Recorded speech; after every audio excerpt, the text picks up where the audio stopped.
Today, we're diving into the rise of male fiber artists who are shattering gender stereotypes in the crochet world, exploring how creators like Leonardo's House of Yarns are building inclusive fashion empires, and examining why this $3 billion industry is becoming an unexpected economic powerhouse. By the end of this episode, you'll understand how these artists are redefining masculinity through yarn and why their success matters for the future of creative entrepreneurship. Let me paint you a picture of what's happening in the fiber world right now, because the numbers are absolutely wild. Oh, they really are. According to Stats and Data, the global crochet market is currently valued at approximately $3 billion. That's not hobby money anymore. That's serious economic territory. And here's the kicker. It's growing at over 7% annually. Wait, college students are crocheting plushies for children in Malaysia. And the global knitting and crochet market is projected to grow by over $12 billion in the next 5 years. Today, we're unraveling the surprising sociological phenomenon behind fiber art's explosive comeback, why young people are choosing hooks over needles, and what this billion-dollar revival tells us about community, identity, and resistance to digital culture. By the end of this episode, you'll understand the historical forces that shaped these crafts and why they're becoming the unexpected answer to modern loneliness. So let's start with something that might surprise people. This isn't just a cute hobby trend, is it? Not at all. According to Crochet Penguin, over 73% of crocheters are now between the ages of 18 and 34. We're talking about a complete demographic flip from what most people imagine when they think of these crafts. Wait, 73%? That's massive. What's driving this shift? It's fascinating because it started during the pandemic. When the world went into lockdown, people experienced what researchers call screen fatigue from hours spent on digital devices. They were craving something analog, something they could hold and create with their hands. And unlike scrolling through social media, you actually have something tangible at the end. Exactly. The page content describes it as providing a sense of accomplishment and stress relief because knitting and crochet have tangible results, something you can hold, wear, or gift to others. It became this therapeutic escape from uncertainty.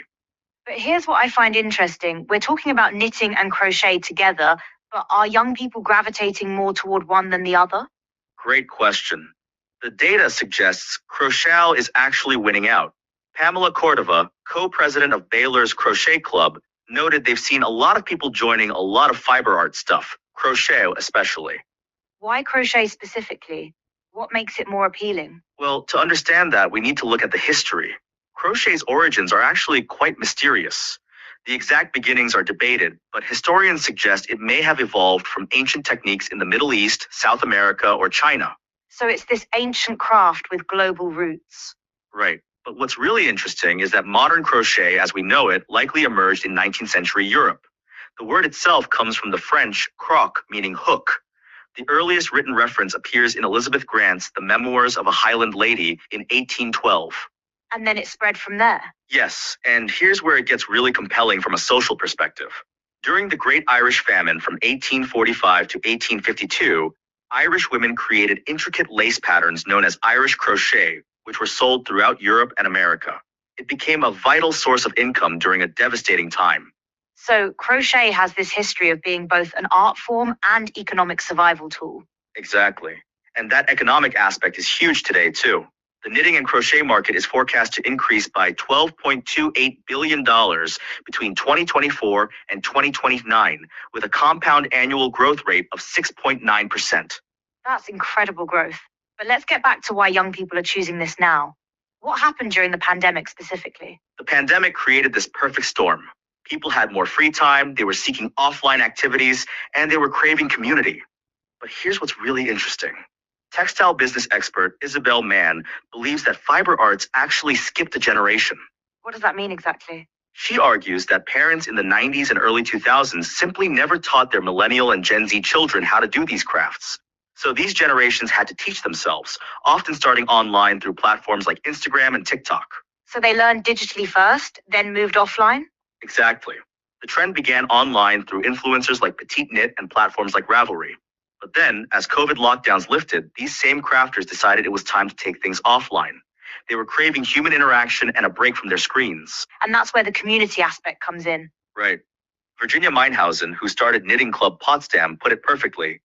Being part of a community in person is something meaningful, not only just to speak to each other, it's also, wow, so many people are doing this and we are doing this together.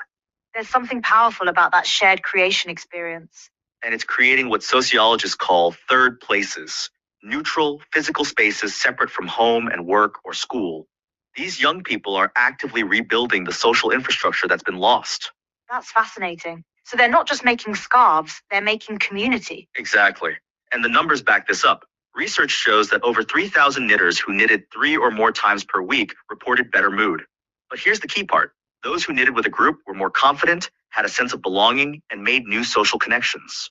So there's actual psychological benefits to the group aspect. Absolutely. Studies show that 2 or more hours of participation in creative arts each week results in increased well-being.